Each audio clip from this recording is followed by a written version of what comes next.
बाद जाके हम एक लेक्चर ले रहे हैं, शायद मैं ध्यान नहीं, मैं लास्ट लेक्चर कब लिया था शायद एनाटॉमी का। मामला हुणका संगमेटो पे चल रहे हैं, फिर भी टाइम लग गया इस लेक्चर को लेने में। बीच में मैं काफ़ी व्यस्त भी हो गया था। ये तो अब हम 1 या 2 दिन में हम थोड़े बहुत स्टार्ट करेंगे, बीच में 2-3 दिन का ब्रेक फिर आएगा। तो ऐसे टूटा-फूटा सा ही मामला चल रहा है। ये है, तो जब हम रेगुलर हो जाएंगे तब हम थोड़ा जल्दी टॉपिक को कवर करेंगे। अभी ऐसे ही मामला चल रहा है। एब्डोमेन हो सकता है कि मैं कवर करा दूँ इस महीने में, थोरेक्स मुश्किल ही लग रहा है मुझे, पर हम कवर हो पाएगा। एब्डोमेन तो मैंने कवर करा दिया। मतलब एब्डोमेन में जो और जो रीजन थे, पेल्विक्स और क्या कहते हैं, पेल्विक और क्या कहते हैं हमारा इंग्वानल रीजन था, वो रह गया था। तो हम थोड़ा सा इंग्वानल रीजन से स्टार्ट कर रहे हैं। थोड़ा सा हम इंग्वानल रीजन में जो ऑर्गेनल्स हैं उसके बारे में एक्सप्लेन करेंगे, धीरे धीरे करके सारे ऑर्गेनल्स एक्सप्लेन किया जाएगा। ऑर्गेनल्स के हिसाब से ही चैप्टर यूनिट है इम्पोर्टेंट है, वैसे इसकी कुछ खास ऐसी इम्पोर्टेंस है नहीं है इस यूनिट की। इसमें जो मैं बात करने वाला हूँ, बात करने वाला हूँ आज के टॉपिक में टेस्टिस के बारे में। चैप्टर का नाम है मेल एक्सटर्नल लाइट ऑर्गन। ये चैप्टर का नाम नहीं रहेगा हमारे टॉपिक के लिए, क्योंकि हम पेनिस की बात नहीं करने वाले। पेनिस की बात जब हम पेल्विक रीजन में यूरेथ्रा की बात करेंगे तभी की जाएगी, क्योंकि वहीं पे सेंस बनाता है को प्रॉपर ब्लड सप्लाई वगैरह। जो क्योंकि ब्लड भी पता होना चाहिए, ब्लड वेसल कहाँ से निकल रही है, कौन सा रीजन लंबोसेक्रल प्लेक्सस जो होगा उसकी तब हम बात करेंगे। तब हम पता करेंगे कि कैसे क्या सिस्टम काम कर रहा है। ये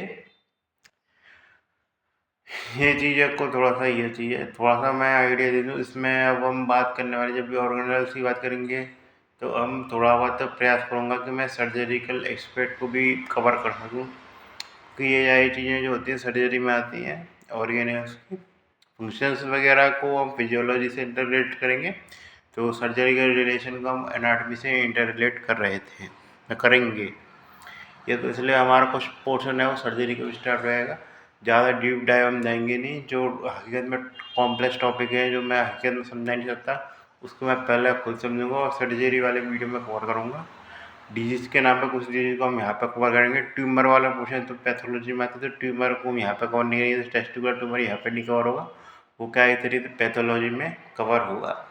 ये थोड़ा बहुत जनरल आइडिया डिजीज़ का भी लेना चाहिए, क्योंकि इसके केस में जैसे टेस्टिस के केस में डिजीज ज़्यादा इंपॉर्टेंट है बजाय नॉर्मल एनाटॉमी के। ये तो गॉट इट होगा, क्योंकि नॉर्मल एनाटॉमी में ज़्यादा लेयर पूछ लेगा, blood supply real blood supply पूछ लेगा, और ऐसा कुछ खास क्वेश्चन बनता नहीं है।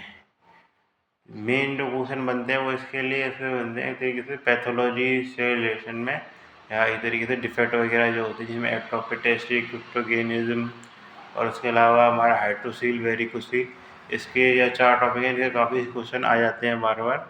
या फिर डिसेंट ऑफ टेस्टी जो होता है उसका भी क्वेश्चन काफ़ी बार पूछा गया है। तो ये चीज़ है। तो इसमें बात करी तरह थोड़ा बहुत मैं एनाटॉमिकल एस्पेक्ट से बताऊँ कि क्या क्या चीज़ें हैं वो आपसे पूछ सकता है। तो उसमें वो मेन आपसे चले साल स्क्रोटम से स्टार्ट करते हैं। तो स्क्रोटम में पूछता है स्क्रोटम की लेयर्स, जैसे टेस्ट टॉपिक का नाम टेस्ट ही रहेगा। खैर तो भले स्क्रोटम की चर्चा कर रहे हैं अभी, तो स्क्रोटम टॉपिक का नाम टेस्ट ही रहेगा। तो क्या है स्क्रोटम, टेस्ट ही स्क्रोटम टेस्ट। स्क्रोटम लेयर्स पूछ सकता है, लेयर्स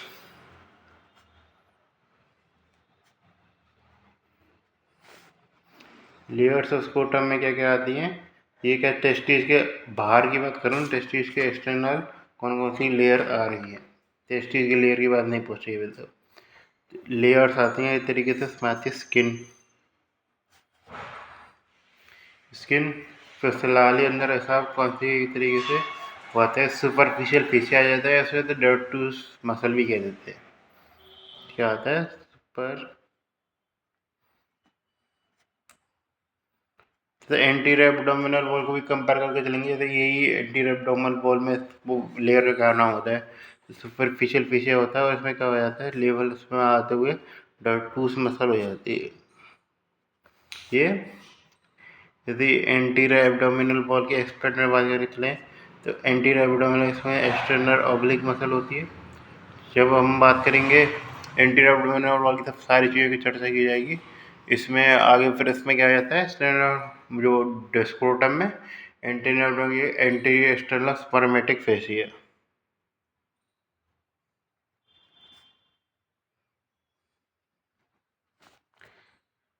स्क्रोटम की लेयर तो यहाँ लिख रही है, मैंने स्क्रोटम की डेटूस में से लिख रही है, एक्सटर्नल स्पर्मेटिक फेसिया लिखना है हमको। फिर आती है हमारे क्या, क्रीमेस्टिक मसल ऑफ फेसिया।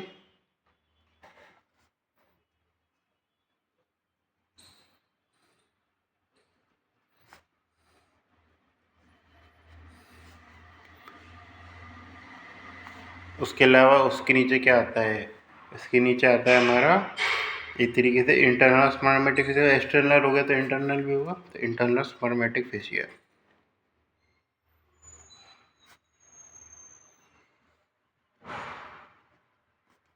करस्पॉन्ड किसको करती है, क्रीमेस्टिक फेसिया जो है वो इंटरनल ऑब्लिक को प्रेजेंट करता है, और इंटरनल हुआ तो ये फीचर करता है फेसिया ट्रांसवर्सैलिस। ट्रांसवर्स एब्डोमिनस को लिए कोई भी तरीके से रेमिनेट नहीं है, कोई करस्पॉन्डिंग लेयर नहीं है। ये चीज़ क्या रहता है, फेसिया ट्रांसवर्सैलिस। ये तरीके से प्रॉपर एनाटॉमिकल एक्सपेक्ट हो जाता है काफ़ी हद तक। ब्लड सप्लाई की बात करते हैं तो इसको सप्लाई करने का काम करते हैं सुपरफिशियल एक्सटर्नल पोडेंडल आर्टरी, और क्या कहते हैं deep external pudendal artery. Pudendal artery supply करती है इसको। जब पोडेंडल आर्टरी के बारे में बातचीत करेंगे, जब हम पेल्विस रीजन में करेंगे तब इसको बातचीत करना ज़्यादा सही रहेगा। नर्व सप्लाई के बारे में बता दूँ तो नर्व सप्लाई में जो एंटीरियर 1/3 वाला जो होता है स्क्रोटम, वो किया जाता है इलियो इग्वाइनल नर्व के द्वारा किया जाता है। और उसके अलावा जो पोस्टीरियर वाला जो होता है वो क्या जाता है हमारा पोस्टीरियर कुटेनियस नर्व थाई के द्वारा सप्लाई किया जाता है। ये एंटीरियर 1/3 रहता है, तो ऊपर आधा अधूरा आधा आधा नहीं रहता, एंटीरियर में 1/3 रहता है। वो किसके किया जाता है, इलियो इंग्वाइनल, और कहते हैं इलियो जेनाइटो फिमोरल नर्व की तरह भी किया जाता है, जेनाइटो।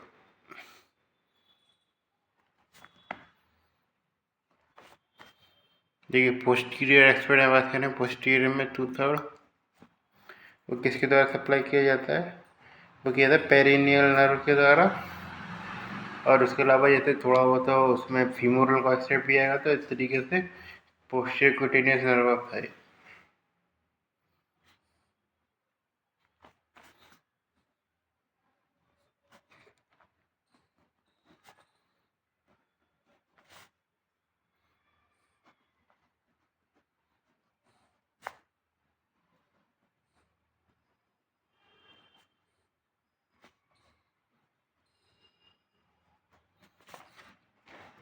इस प्रकार सिस्टम चलता है हमारा सप्लाई का। लास्ट में बात करते हैं लिम्फेटिक ड्रेनेज की।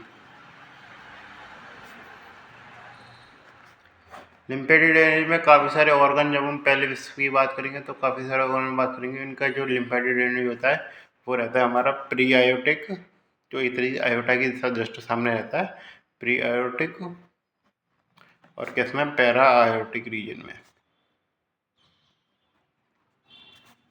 तो पैरा आयोटिक और प्री आयोटिक रीजन में इस तरीके से लिम्फेटिक ड्रेनेज रहता है। तो ये था स्क्रोटम की जो बात करनी थी, इस तरीके से कर ली। अब जो हमारा मेन टॉपिक स्टार्ट हो रहा है वो कर रहा है हमारा इस तरीके से टेस्टिस। टेस्टीज में बात करें चलें तो सबसे पहला टॉपिक जो जानने के लिए है खासकर अनाटमी के लिए इंटरेस्ट के नाम पे कि इसकी लेयर कौन कौन सी होती है। तो लेयर रहती है एक करके लेयर की बात करें तो ट्यूनिका वेजाइनालिस। ट्यूनिका वेजाइनालिस के दो पार्ट होते हैं, एक तो विसरल और पैराइटल।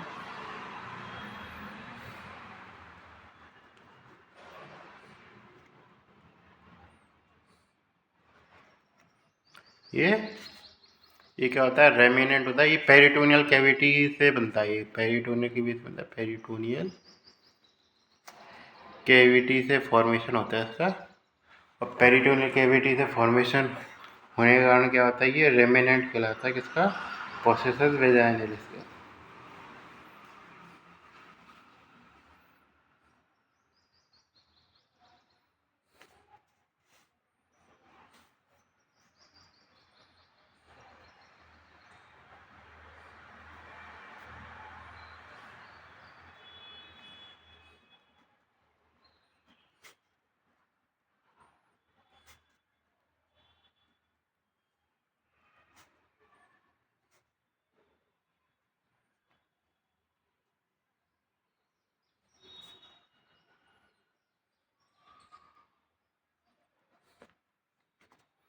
तो इस प्रकार हमारा सिस्टम काम करता है इस तरीके से ट्यूनिका विजाइनलिस के बारे में। ये चीज़ आप जान गए, थोड़े बहुत और एस्पेक्ट पे आगे चलते हैं। उसके अलावा बात करेंगे ट्यूनिका एल्बुजिना। इसके बाद सबसे इम्पोर्टेंट लेयर यही हो जाती है, क्योंकि जो भी हम लोब्यूल्स के आसपास को कवरिंग जो देते हैं वो इस तरीके से ट्यूनिका विजाइनलिस से होती है। हालांकि ट्यूनिका विजाइनलिस में भी उसका जो सेप्टा जो होता है, फाइब्रस सेप्टा, वो रहता है। तो इस तरीके से जो हमने ये तो बनाई, इस तरीके से पेरिटोनियल कैविटी वाली लेयर, इस तरीके फ्लूइड वाली लेयर रहती है।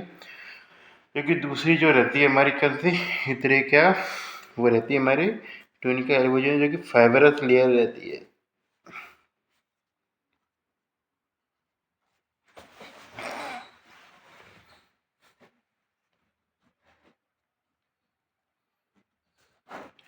कहती रहती है हमारी फाइबरस लेयर रहती है।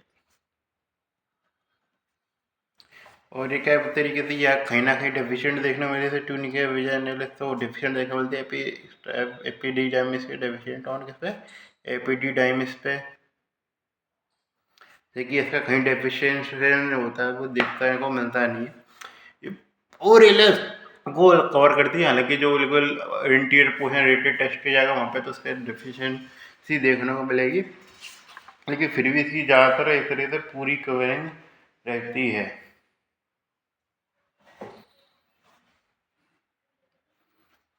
ये क्या होता है, ऑलमोस्ट कवर करता है पूरे टेस्ट ट्यूब को। मोटाई ज़्यादा नहीं होगी इस लेयर के लिए, कवरिंग पूरी तरीके से मिलेगी। इस खास छोटे मोटे लोग भी उसके लेवल पे ये।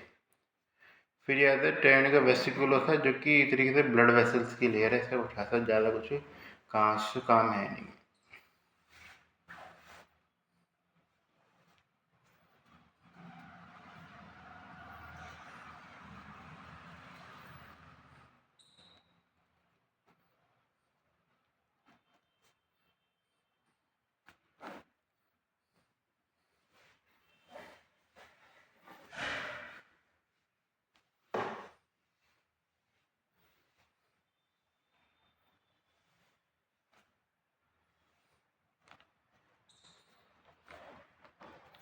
कहते हैं वे क्या कहते हैं लोब्यूल्स को कवर करती है। तो वैसे बेसिक स्ट्रक्चर या एनाटॉमी बताऊँ मैं, अगले पेज में देखेंगे। बेसिक स्ट्रक्चर जो चलती है वो ऐसे रहती है हमारी। ये रहता है हमारा एपिडाइमिस,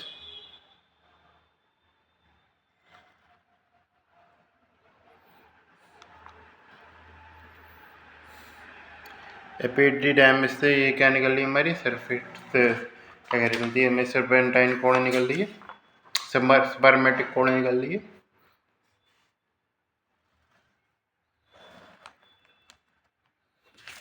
बात करते शायद इससे क्या रहता है, ये डॉक्टर डिफरेंस है, टॉर्चर्स हो जाती है, टॉर्चर्स।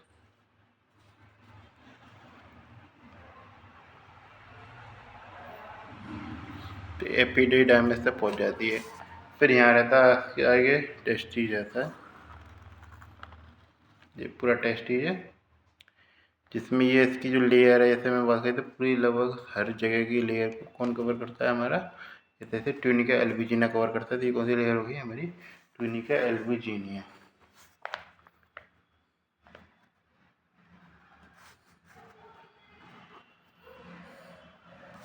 तो इस तरीके से जो ऊपर जो पेरिटोनियल वाला पोर्शन जो होता है उसका कवरिंग का काम होता है इस तरीके से किसका, हमारा ट्यूनिका, ट्यूनिका किसका, ट्यूनिका विजाइनलिस का।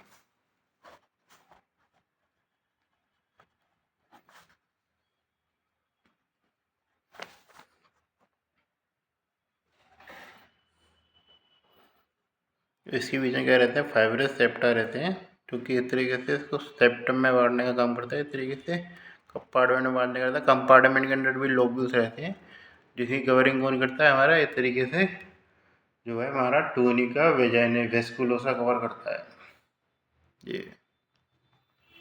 ये एक तरीके से पोर्शन आ जाएगा। यहाँ पे सारी की सारी एक तरीके से कलेक्शन डक्ट की बात करी थी जब हम बात कर रहे थे किसके, रीनल के केस में। इसी प्रकार यहाँ पे भी होता है, जितनी स्पर्म वगैरह जो होते हैं हमारे लास्ट में जाके कलेक्ट हो जाते हैं। जैसे स्पर्मेटिक कोड निकल लिया 7 की वजह, स्पर्मेटिक कोड हुआ ये सेमिनिफेरस ट्यूब्यूल होते हैं। चलिए इस पे बात है, ये सही शब्द में सेमिनिफेरस ट्यूब्यूल्स।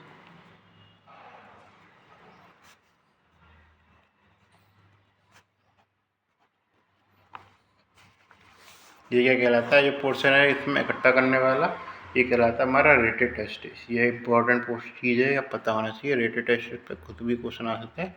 रेटेड टेस्टिस क्या होता है, जी क्या हो गया हमारा एपिडिडाइमिस। इसमें ये क्या है, हमारे स्पर्मेटोकोड हो गया, तो उसके अंदर बताते हैं ये कहलाता है डक्टस डेफरेंस।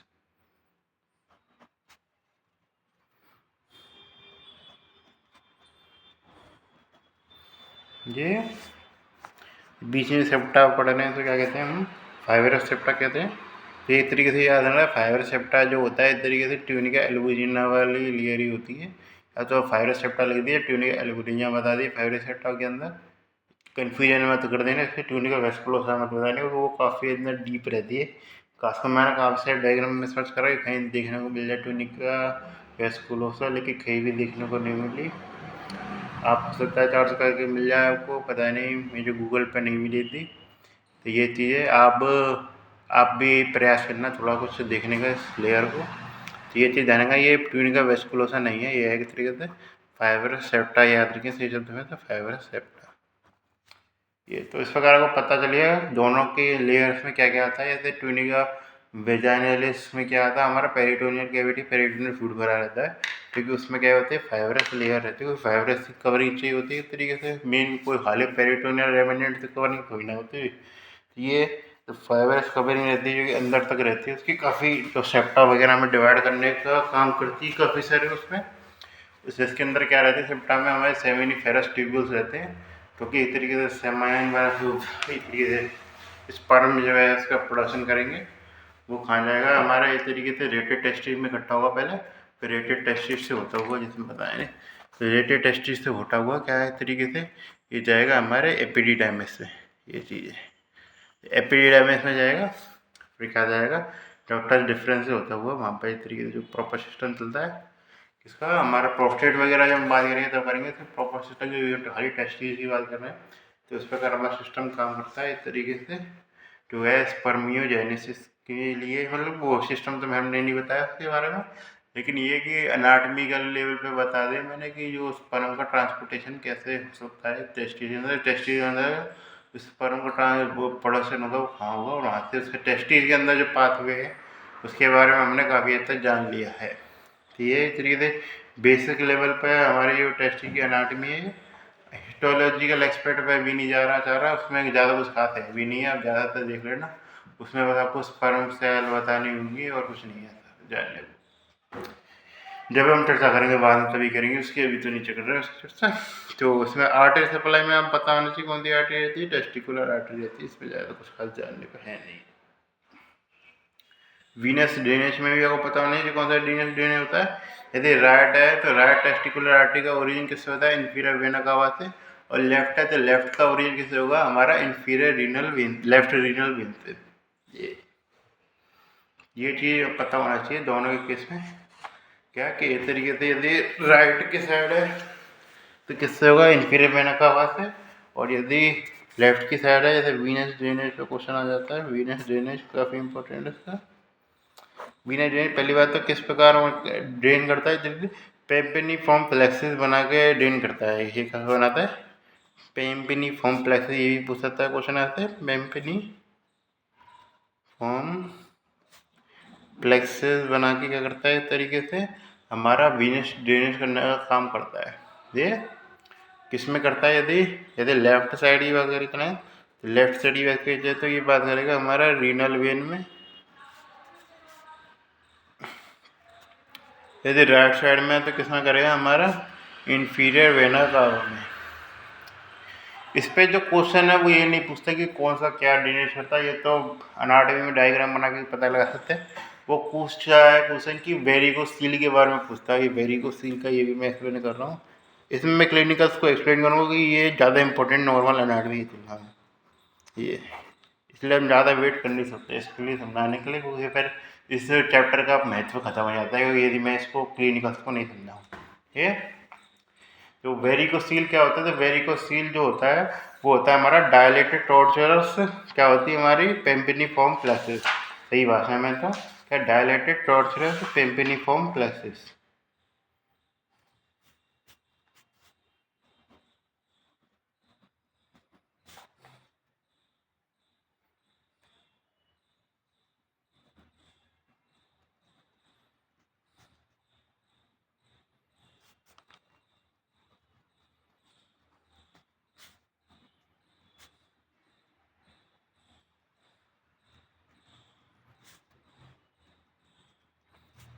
ये क्या होता है वेरिकोसील?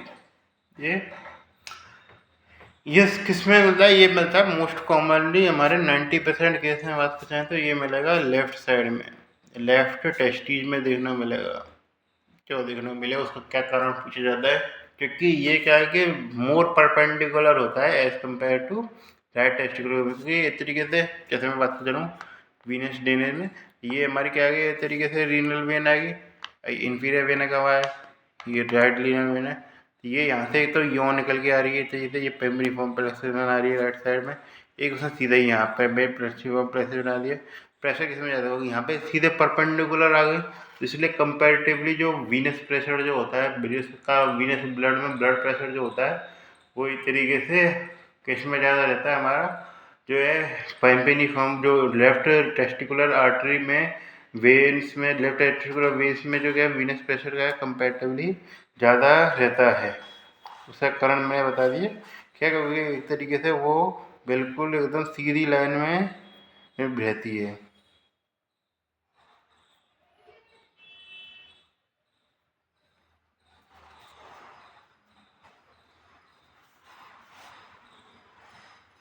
क्यों 90% 90 डिग्री एंगल भी आगे कर सकते हैं, तो क्या कहते हैं परपेंडिकुलर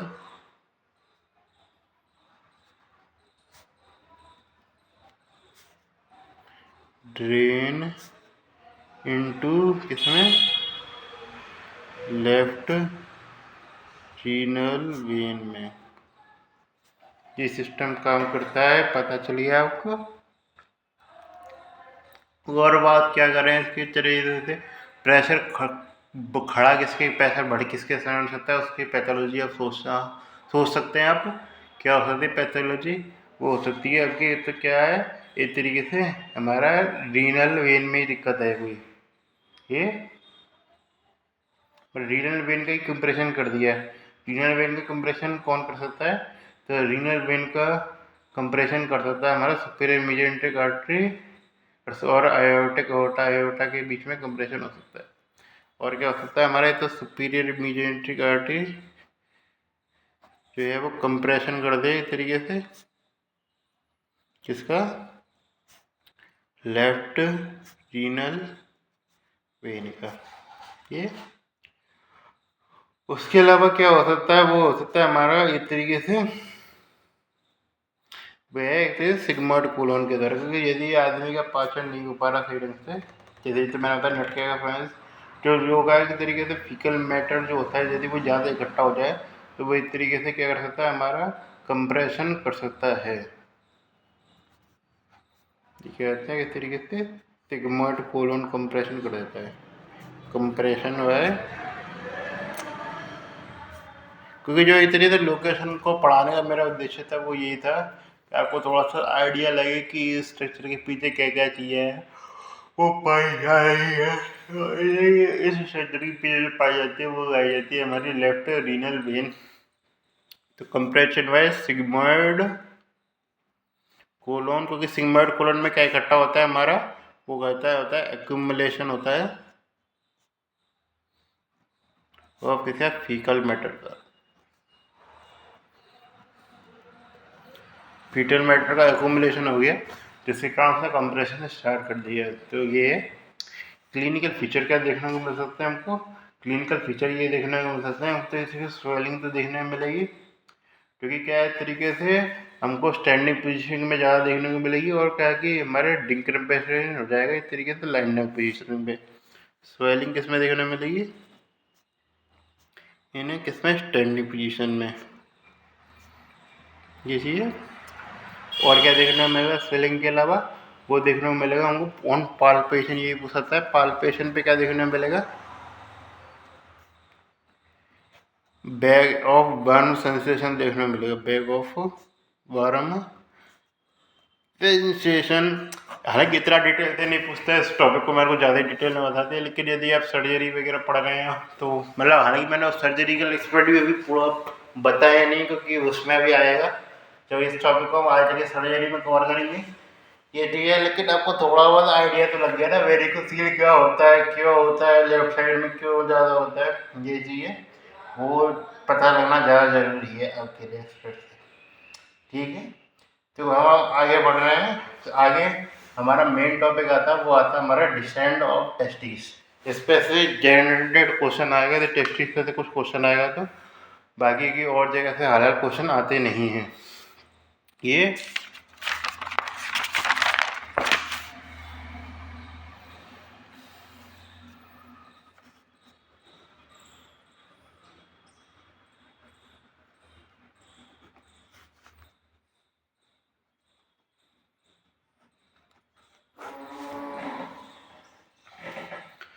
डिसेंड ऑफ टेस्टिस के केस में याद रखना, वो पूछता है आपसे एक तरीके से टाइमिंग क्या क्या रहती है डिसेंट की, और उसके अलावा पूछता है आपको फैक्टर कौन कौन से रिस्पॉन्सिबल रहती है टेस्टिस के लिए।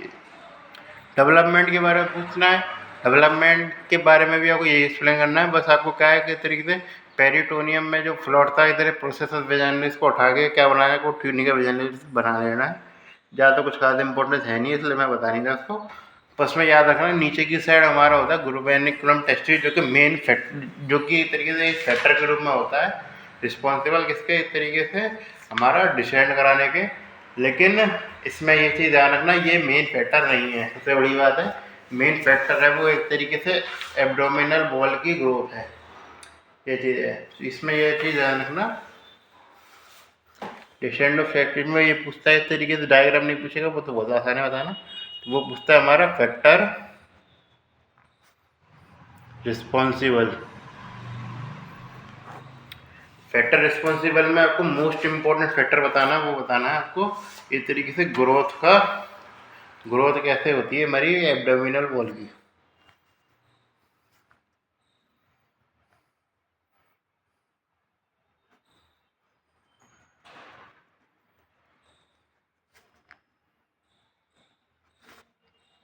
क्या है, बार बार लिख देता हूँ मैं, चाहे आप बार बार रिपीट करें इससे, क्योंकि बहुत ज़्यादा कन्फ्यूजन होता है। ग्रेवेनल डेवलपमेंट के नाम से ऐसा लगेगा कि ग्रुवेनाकुलम जो है टेस्टी है वही खींच रहा है, लेकिन वो हालांकि फैक्टर तो है, जो इसके बाद के फैक्टर बात करें सबसे इम्पोर्टेंट ग्रुवेनाकुलम टेस्टी है, लेकिन वो सबसे इम्पोर्टेंट फैक्टर है वो नहीं है। सबसे इम्पोर्टेंट फैक्टर है वो आता है disproportionate growth in upper abdominal region away from pelvic region.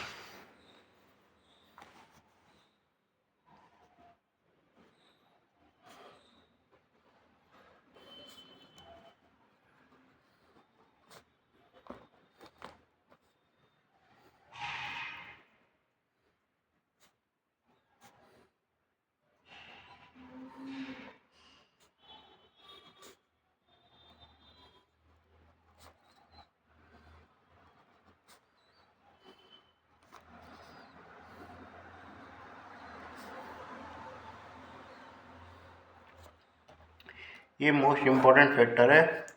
दूसरा जो फैक्टर आता है वो आता है हमारा, मैंने बताया ग्रुवेनाकुलम टेस्टिस।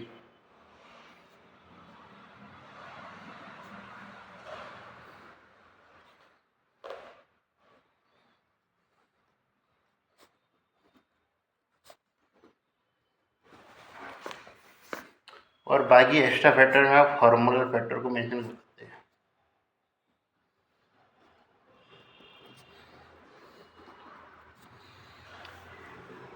इस प्रकार हमारा रहता है डिस्टेंस ऑफ टेस्टिस का जो काम होता है वो होता है ये।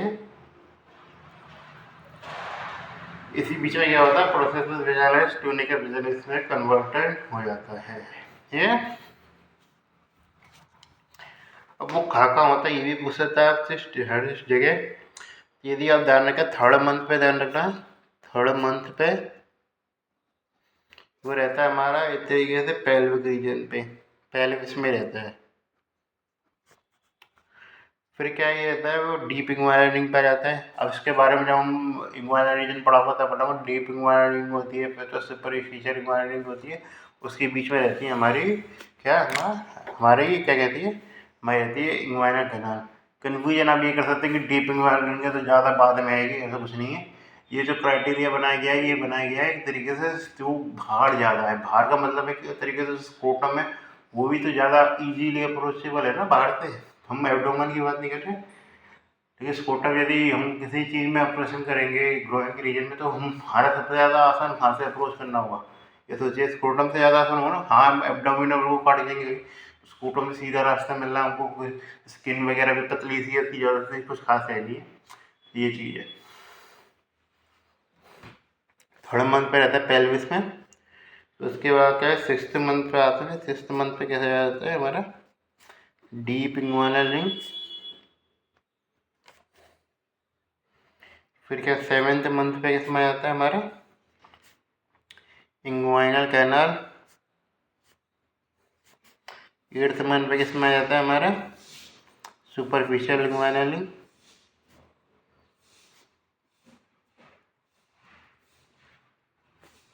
लास्ट में क्या आ जाता है हमारा इस तरीके से वो होता है सुपरफिशियल इंग्वाइनल स्क्रोटम में आ जाता है नाइन्थ मंथ के आसपास, यानी कि तरीके से बर्थ के जस्ट पहले स्क्रोटम पे आ जाता है। यानी कि यदि प्री मैच्योर बेबी है या लो बर्थ वाला भी होता है वो एक ही कैटेगरी, सिम्टम के नाम पे एक ही कैटेगरी आ जाता है, कुछ चीज़ें अलग होती है, इसके अलग किया जाता है। अगर लो बर्थ वेट या इस तरह से प्री मैच्योर है उस केस में क्या देखने को मिल सकता है आपको क्रिप्टोगेनिज्म देखने को मिलता है, जो को क्या कहते हैं अनडिसेंडेड टेस्टिस कहते हैं। एटोपिक टेस्टिस अलग चीज़ होती है, क्रिप्टो ऑर्किडिज्म अलग चीज़ होती है। ये तो हम बात कर रहे हैं क्रिप्टो ऑर्किडिज्म की।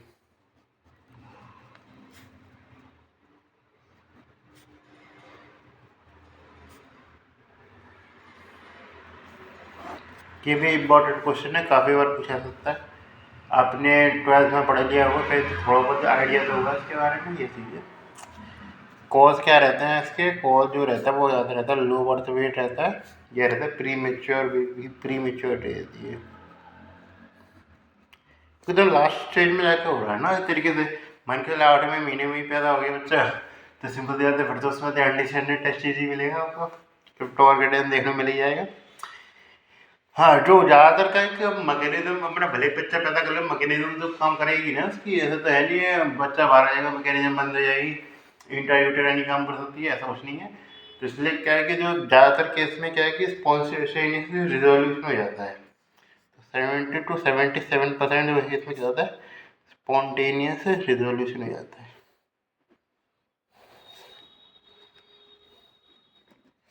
ये चीज़ क्या चीज़ अफेक्टेड होती है क्या चीज़ नहीं होती ये भी पूछ सकता है आपसे। ये चीज़ है जिसमें क्या कि स्पर्मयोजेनेसिस है वो नहीं होगा। किसका क्लिनिकल फीचर क्या देखने को मिलेगा, तो क्लिनिकल फीचर आगे सिम्टम के नाम पे शरीर में देखने को नहीं मिलेंगे, लेकिन क्या है कि आपको क्या देखने को मिलेगी तो आइडिया लगाएं तो वो देखने को मिलेगा आपको स्पर्मयोजेनेसिस में कमी आ जाएगी। ये तो इसमें क्या मिलेगा आपको डिस्टल जनरेशन हो जाएगा, सर्टोरी सेल डिस्टल जनरेशन हो जाएगा सर्टोरी सेल्स का। और उसके अलावा क्या इसका डिजनरेशन होगा हमारा इस तरीके से गोनेडोसाइट का।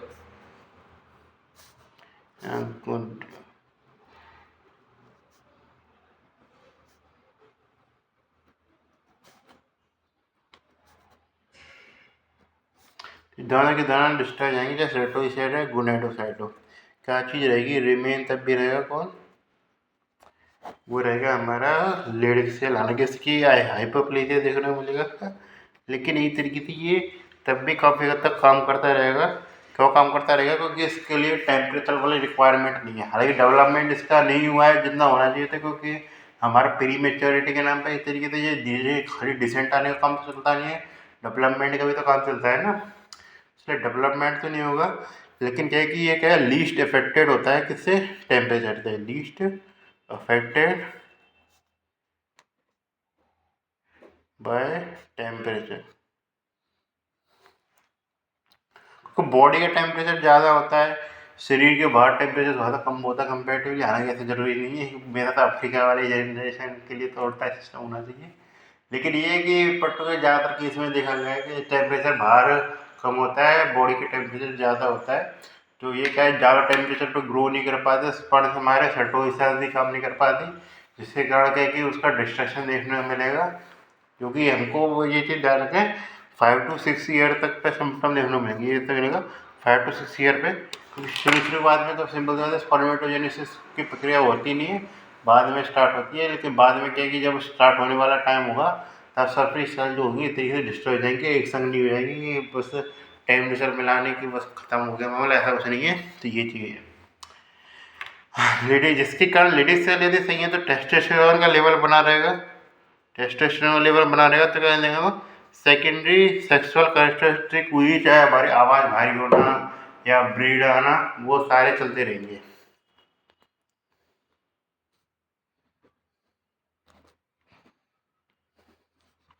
कि आपको क्या देखने को मिल जाते हैं किसमें, हमने क्रिप्टो ऑर्किडिज्म में। ये क्या कॉम्प्लिकेशन हो सकता है इसका, कॉम्प्लिकेशन के नाम पे इस तरीके से आदमी क्या हो सकता है, स्टेराइल हो जाएगा इस तरीके से, वो उसकी बच्चा पैदा नहीं करवाएगा, क्योंकि हमारे गोनाड सेल चाहिए स्पर्मेटोजेनेसिस के लिए, वो नहीं है। उसके अलावा और क्या हो सकता है, ये बदलाव हो सकता है ट्यूमर में डेवलप हो जाए।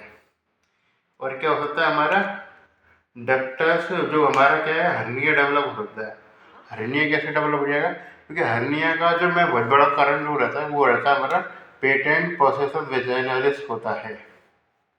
और ये क्या है कि इसमें क्या है, हम अनडेवलप्ड स्टेज की बात कर रहे हैं, यानी कि हो सकता है कि पोर्टस वेजाइनालिस है वो भी पेटेंट मिले, एसोसिएशन की बात हो रही है।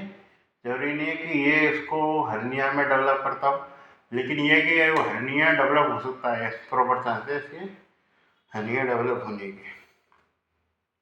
और लास्ट में क्या चीज़ मिल गई, इन्फ्लामेशन देखने को मिलता है। ये इस पर ट्रीटमेंट में क्या यूज़ कर सकते हैं, ट्रीटमेंट में यूज कर सकते हैं हम ऑर्किडोप्लास्टी, जिसमें हम क्या करते हैं, हम टेस्टिस को तलाश करेंगे इसे टेस्टिस की खां पे, और उसके बाद उसको क्या करेंगे, स्क्रोटम में ले जाएंगे। ये चीज़ है।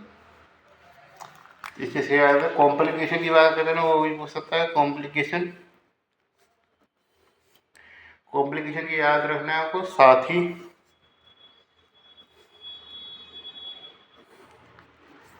ऐसे क्या होता है, स्टर्लिटी,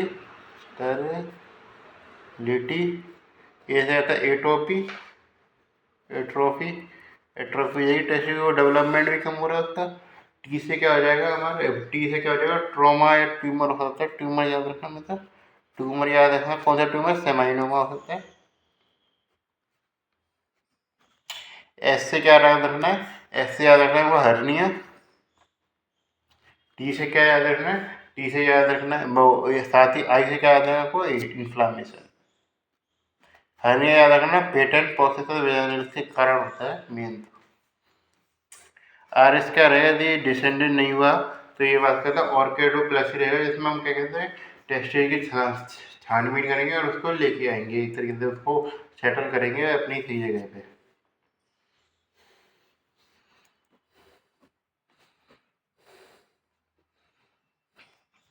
ऑर्किडोप्लासी के लिए इंडिकेशन याद रखना, एक तरीके से 6 महीने के बाद करते हैं। यदि वजह नहीं है कि यदि किसी के बच्चे के यदि टेस्ट ही नहीं मिल रहा है तो हम सीधे ऑपरेशन कर देंगे, क्योंकि मैंने बताया था कि ज़्यादातर केस में क्या है कि 70 to 70% केस जो होते हैं उसमें स्पॉन्टेनियस रिजोल्यूशन हो जाता है। ये मानी जाए, यदि किसी की टेस्टेज नहीं मिल रहे हैं बर्थ के टाइम पे, हो सकता है 1 साल आते आते 80% केस में उसको टेस्टेज मिल जाए, 80% केस में वो वापस आ जाए अपनी जगह पे। तो हम इसके लिए लिवर चेक करते हैं 6 महीने की। 6 महीने के बाद हमें डिलीट नहीं करना है, फिर हमको टेस्टिस के जो इसे निकालने का काम का है वो करने ज़्यादा है, तो 6 महीने के बाद करते हैं अप टू क्या कहते हैं हमारा 12 मंथ। ये चीज़ है। यदि आपसे पूछा जाता है ऑर्किडोप्लेक्स की परफेक्ट एज क्या है, तो 6 महीने के बाद जो सबसे पहले आ रही हो उसको वो काउंट करना है। आपसे 7th मंथ और 8th मंथ में पूछे तो आपको 7th मंथ बताना है, कि ज़्यादा केस 6th मंथ तक आ जाता है, फिर आपको ऑर्किडोप्लेक्सी का सहारा लेना पड़ेगा। ये फिर दूसरी बात करी थी हमने, तो क्रिप्टो ऑर्किडिज्म के अलावा जो दूसरी क्लिनिकल आती है, हालांकि वो पूछी नहीं जाती, लेकिन सर्जरिकल एक्सपर्ट से मैं बता रहा हूँ, वो आती है हमारी एक्टोपिक टेस्टिस। इसमें क्या है कि हमारा क्या है कि इंग्वाइनल कैनाल का जो डिसेंट है वो सही रहता है, लेकिन उसके बाद दिक्कत आ जाती है। क्यों? क्योंकि उसके बाद मैंने बात कही थी शुरुआत में, जो वहाँ तक डिसेंट कराने के लिए जो मेन फैक्टर था वो इस तरीके से क्या था, डिसप्रोपोर्शनेट ग्रोथ था हमारा anterior abdominal wall of pelvis का। लेकिन इसके बाद जो हमारा मेन फैक्टर रहता है वो रहता है हमारा ग्रुवेर्नाकुलम। ये ग्रुवेर्नाकुलम टेस्टिस रहता है, तो वो यदि अबनॉर्मल हो जाता है, जिसके कारण क्या होता है, हमारा एबनॉर्मल लोकेशन पे मिलता है, लेकिन वो मिलता किस में है, हमारा इंग्वाइनल कैनाल के आसपास वाले रीजन में ही मिलता है, वो पेल्विस या एब्डोमेन में नहीं मिलेगा।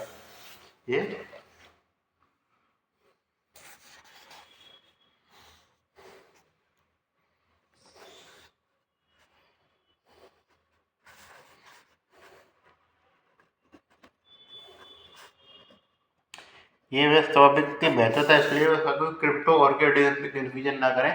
क्रिप्टो ऑर्किडिज्म में टेस्टिस मिलेगा, जो उसका नॉर्मल पाथवे है उसी में मिलेगा कहीं ना कहीं। इसमें जो है वो आपको नॉर्मल पाथवे में नहीं मिलेगा, आपको उल्टी सीधी जगह मिल सकता है कहीं पे भी। ये हालांकि वो मिलेगा आपको इग्वाइनल रीजन के आसपास ही। इसमें क्या मिलेगा, ये तो एबनॉर्मलिटी मिलती है एक तरीके से।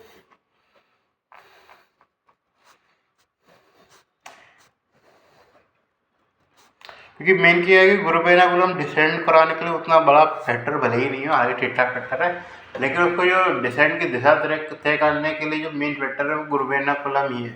तो यदि इसका ग्रुवेर्नाकुलम ही खत्म हो जाए मान के चले, तो वो उल्टी सीधी जगह जाने लगेगा टेस्टिस हमारा। फिर ये इस प्रकार हम बात कर चले कि लोकेशन अलग अलग जगह मिलती है। मोस्ट कॉमन लोकेशन की बात करते हैं, मोस्ट कॉमन लोकेशन जो होती है वो रहती है हमारे सुपरफिशियल इंग्वाइनल पाउच।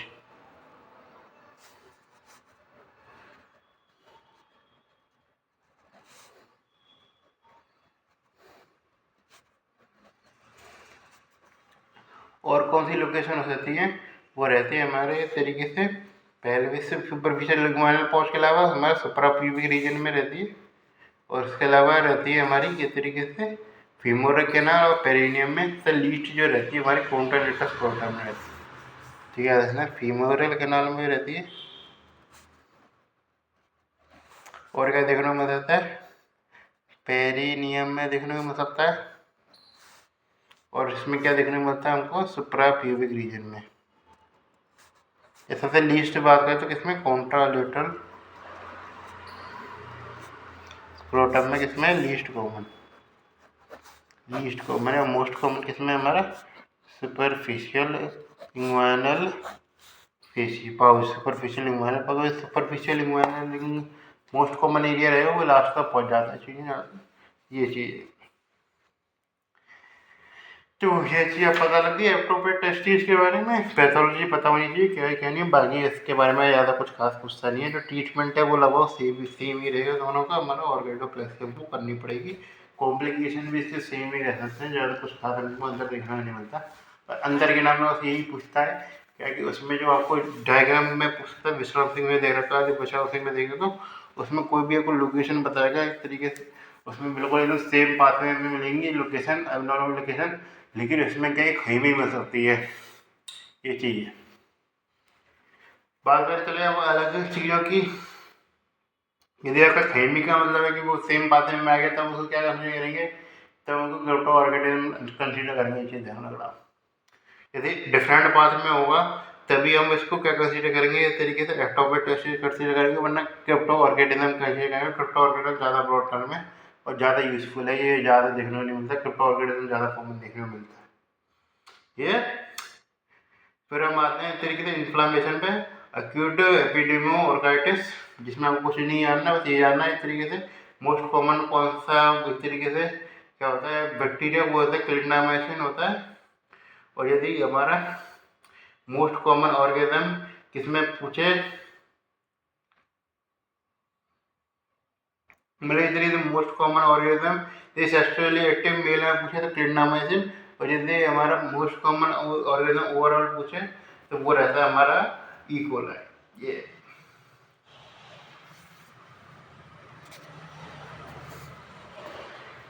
और बाकी की बात करने में टेस्टिकुलर ट्रोजन की, उसकी भी बात करेंगे। दोनों में सिमिलरिटी काफ़ी रहती है, लेकिन आपको दो चीज़ें करनी पड़ती हैं इसको डिफ्रेंशिएट करने के लिए।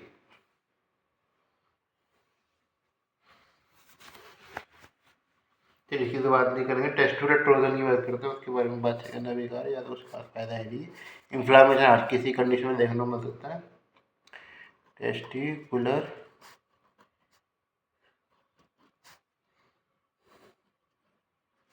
टॉर्सन में, टेस्टिकुलर टॉर्सन क्या होता है, इस तरीके से जो एपिडिडाइमिस के बाद में होता है, जो डक्ट वगैरह जा रही होती है, इसमें ब्लड वेसल भी होती हैं, वेन जो भी होता है, उसमें क्या होता है वो आपस में एक तरीके से टॉर्चर्स हो जाएंगी, जिसके कारण क्या मिलेगा हमको टीजी या पुल देखने को मिलेगा। इतनी रस्सी यदि घूम गई तो ज़्यादा कारण टेंस हो जाएगी, टेंस हो जाएगी, स्ट्रक्चर को पुल करना स्टार्ट कर देगी ऊपर, तो ये चीज़ देखने को मिलती है।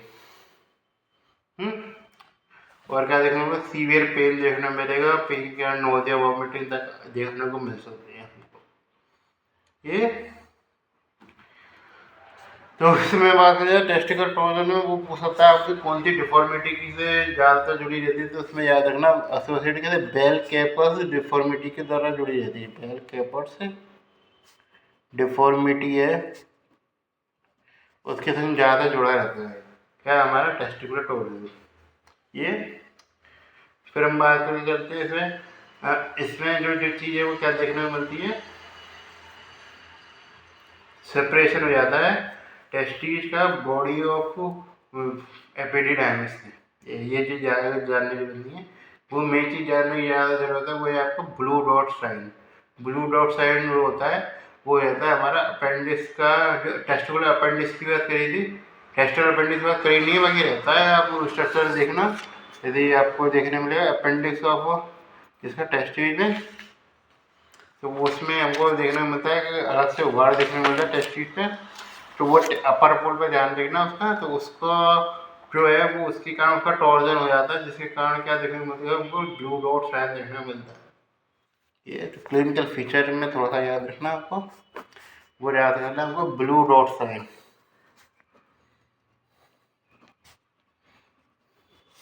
जिसके याद है टेस्टिकुलर अपेंडिक्स के कारण देखने को मिलता है।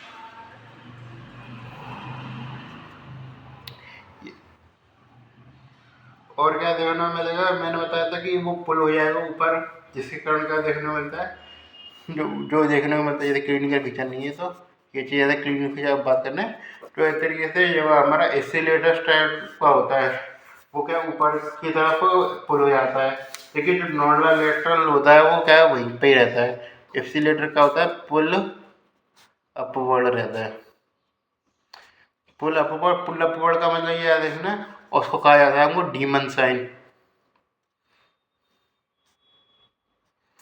डीमन साइन से ऐसे याद रखना क्योंकि जो हमारा कोई राक्षस वगैरह जब भी रहता है किसी शरीर के ऊपर, तो वो उसकी ज़्यादातर आपने ऊपर ही देखा होगा, नीचे तो देखा नहीं होगा उसने, तो वो ऊपर चढ़ के रहता है, तो इसलिए आ रहा है ना वो डीमन साइन है।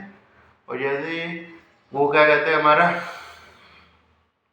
तो डीमन है तो उसका जस्ट उसका उल्टा कर देना, वो क्या एक तरीके से एंजल कह देना, डीमन एंजल। तो एंजल कैसे रहती है, हमारे नीचे रहती है, वो अच्छी रहती है तो नीचे, मतलब हिसाब लगा लो अपने हिसाब से। तो कॉन्ट्रालेटर क्या रहेगा, वो क्या हमारा रहता है नॉर्मली लाइंग रहता है, वो कहते हैं ट्रांसफर्स नॉर्मल लाइंग रहता है, और क्या रहता है हमारा, जिसके कारण क्या होता है थोड़ा नीचे तो आ ही जाता है ना, वो उसका रहता है, वो रहता है हमारा एजिल साइन कहते हैं। ये ये चीज़ है, तो ये आपको फाइनली पता होनी चाहिए। तो दो चीज़ें जो मैं बताना चाह रहा हूँ वो आपको ये चीज़ है कि इसमें पूछा जाता है साइंस के नाम पे, वो आता है फेरिंग साइन और होता है क्रीमेस्टिक रिफ्लेक्स। तो फेरिंग साइन क्या होता है, फेरेंस साइन जो होता है वो रहता है कि यदि आप अफेक्टेड साइड ऑफ टेस्टिंग को एलिवेटेड करेंगे तो आपको क्या है कि जो पेन का जो सिम्टम है उसमें रिलीफ देखने को मिलता है, ये पॉजिटिव है। यदि क्या होता है हमको पेन में रिलीफ भी देखने को मिले कि किसमें यदि एपिडेमिस को ऊपर करने पे, तो पॉजिटिव फेरेंस है जो कि इसमें नहीं देखने को मिलता है। इसमें क्या मिलता है, फेरेंस साइन हमको नेगेटिव देखने को मिलता है। फिर से क्या होता है, पेन नॉट रिलीफ ऑन किसमें, एक तरीके से एलिवेशन। ये नॉट रिलीफ ऑन से इसका कारण क्या देखने को हमको नेगेटिव देखने को मिलेगा। पॉजिटिव किसमें देखने को मिलता है, जो मिलता है एक्यूट एपिडिडाइमो ऑर्किडाइटिस।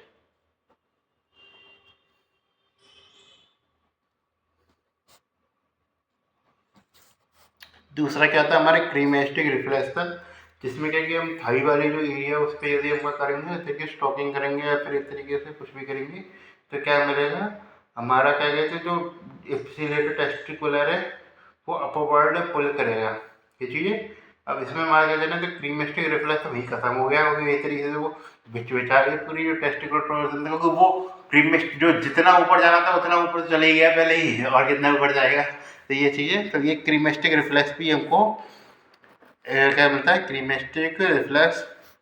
एक लेक्चर लूँगा जिसमें मैं सारे रिफ्लेक्स की बात करूँगा, शायद न्यूरोलॉजी में रहिए था, तो उसकी बात करना, ये भी एब्सेंट देखने को मिलता है। क्योंकि जो उसमें दूसरा वाला था उसमें हर इन्फ्लामेशन हुआ था, उसमें प्रेजेंट देखने को मिलता है। ये इस प्रकार है, क्या ट्रीटमेंट रहेगा, मैंने वही बात बनी, एक्रेडोप्लाक्सी देखने को मिलती है हमको। लास्ट ट्रीटमेंट में आता है वो हमारा आता है हाइड्रोसिफिलिस। पहले हाइड्रोसिफिलिस को हाइड्रोसिफिलिस से आ जाता है। हाइड्रोसील हाइड्रोसील क्या होता है, हमारा कलेक्शन ऑफ फ्लूइड इन कितने ट्यूनिका वेजाइना। इसके बारे में भी, ये भी एक इम्पोर्टेंट टॉपिक है, आपसे पूछ सकता है आपसे।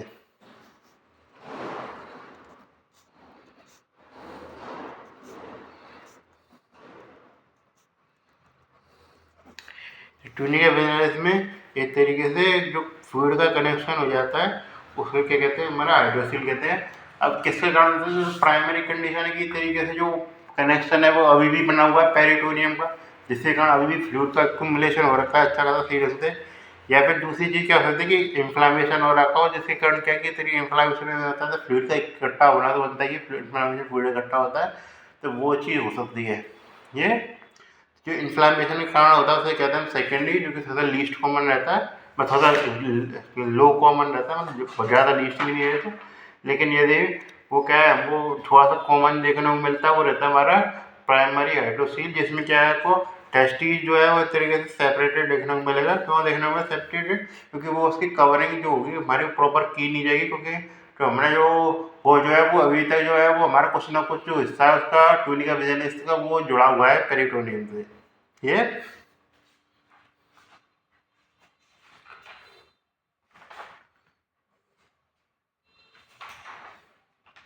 जिसके कारण क्या है कि बहुत ज़्यादा हमको फ्लूइड जो है वो देखने को मिलता है। इसमें बात करें प्राइमरी जो इसमें होता है हमारा लार्ज फ्लूइड कलेक्शन देखने को मिलेगा, क्योंकि इस तरीके से लार्ज सीधे देखा टू उससे आ रहा है हमारा, क्या कहते हैं, हमारा जो पेरिटोनियम में उससे फ्लूइड का कनेक्शन जुड़ा हुआ है। जैसे सेकेंडरी ज़्यादा कैसे होता है, इन्फ्लामेशन का कारण होता है। इन्फ्लामेशन जिसमें क्या होता है हमको स्मॉल फ्लूइड कनेक्शन देखने को मिलता है। और क्या कहते हैं टेस्टिस जो होते हैं मैं सेपरेट फैल नहीं हो पाते, टेस्टिस इसमें सेपरेटेड फील करते हैं, उस फ्लूइड का कनेक्शन ज़्यादा हुआ नहीं है, टेस्टिस एंड सेपरेटली। ये चीज़ हमारे काम करती है किसमें, हमारे इस हाइड्रोसील में। बाकी और कैसा कुछ खास जानने को है नहीं है। मैं बता दूँ थोड़ा सा मोस्ट कॉमन जो टाइप रहता है वो रहता है हमारा वेजाइनल हाइड्रोसील। वेजाइनल हाइड्रोसील में क्या होता है, जिसमें हमारा बिल्कुल छोटे लेवल पर कनेक्शन रहता है अभी भी पेरिटोनियम के साथ, जिसके कारण क्या कि फ्लूइड इकट्ठा हो जाता है। लेकिन फ्लूइड इकट्ठा होने पर जो दिखता है तरीके से वो हमको खाली ट्यूनिका वेजाइनलिस में दिखता है। ऐसा नहीं हो कि ट्यूनिका वेजाइनलिस के ऊपर प्रॉपर प्रोसेस बना हुआ हो, जिसके कारण क्या है कि हमको ऊपर फ्लूइड इकट्ठा हुआ देखने को मिल रहा हो। तो मोस्ट कॉमन टाइप जो होता है इसका वो रहता है हमारा वेजाइनल हाइड्रोसील। वेजाइनल हाइड्रोसील का मोस्ट कॉमन टाइप है। ट्रीटमेंट के रूप में क्या यूज़ कर सकते हैं, हमको ट्रीटमेंट के रूप में ये पता होना चाहिए। ट्रीटमेंट के रूप में यूज करते हैं वो करते हैं हम इस तरीके से, यदि स्मॉल है तो लॉर्ड्स पाल्पेशन ऑफ सैक करते हैं, यदि मीडियम है तो जॉन बरी एक्सर्वेशन ऑफ सैक करते हैं, और लार्ज है तो लार्ज के केस में क्या करेंगे हम एक्ससीजन ऑफ सैक करेंगे ये। और उसके अलावा मैंने बताया पेटेंट प्रोसेस बेजान से, तो मैंने बताया था पेटेंट प्रोसेस में बहुत ज़्यादा संभावना होती है कि हर्नियोटमी हमको करने पड़ेगा, हर्निया देखने को मिल जाए। यदि हमको हर्निया की संभावना देखने को मिली तो हर्नियोटमी भी हमको करनी पड़ेगी। प्रोसीजर के नाम याद नहीं है अभी, आपके लेवल पर नहीं है, ये मुझे याद नहीं हुई तो मैं क्या बताऊँगा आपको, ये चीज़ है इसलिए। ठीक है, तो मीडियम वाले का याद रखना, मीडियम में क्या था, जो वेरी एक्सर्वेशन ऑफ सैग आता है।